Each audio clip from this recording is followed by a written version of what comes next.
Tamil Nadu budget 2025-2026 1000 ஆண்டு பழமையான கோயில்களில் திருப்பணி செய்ய ரூபாய் 125 கோடி நிதி ஒதுக்கீடு.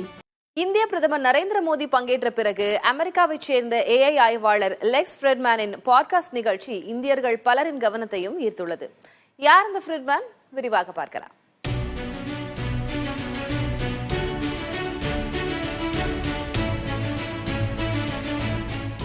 நாற்பத்தோரு வயதாகும் ஃப்ரிட்மேன் இன்றைய தாஜிகிஸ்தானில் பிறந்தவர்.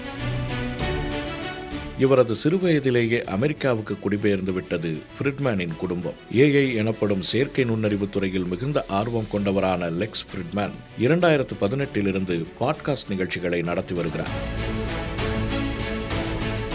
இவரது பாட்காஸ்ட் நிகழ்ச்சிகளில் நடந்த AI குறித்த விவாதங்களால் ஈர்க்கப்பட்ட தொழிலதிபர் எலான் மஸ்க் ஃப்ரிட்மேனை அழைத்து பேட்டி கொடுத்தார். இதன் மூலம் ஃப்ரிட்மேனின் பாட்காஸ்ட் நிகழ்ச்சி உலக அளவில் பிரபலமானது. பார்வையாளர் எண்ணிக்கையும் பன்மடங்கு பெருகியது. மசாச்சுசெட்ஸ் தொழில்நுட்ப கல்வி மையத்தில் ஆய்வாளராக பணியாற்றி கொண்டே 400 பாட்காஸ்ட் நிகழ்ச்சிகளை நடத்திவிட்டார் ஃப்ரிட்மேன். அமெரிக்க அதிபர் டொனால்ட் ட்ரம்ப், உக்ரைன் அதிபர் வோலோடிமிர் ஜெலன்ஸ்கி போன்ற உலக தலைவர்களையும் பல்வேறு துறைகளைச் சேர்ந்த முக்கிய ஆளுமைகளையும் பேட்டி எடுத்திருக்கிறார்.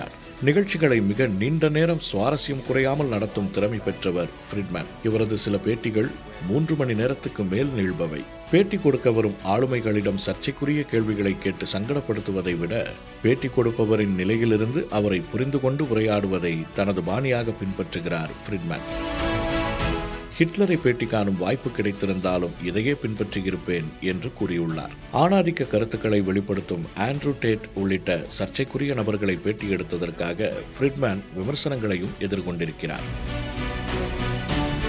தமிழ்நாடு பட்ஜெட் 2025-2026 1000 ஆண்டு பழமையான கோயில்களில் திருப்பணி செய்ய ரூபாய் 125 கோடி நிதி ஒதுக்கீடு.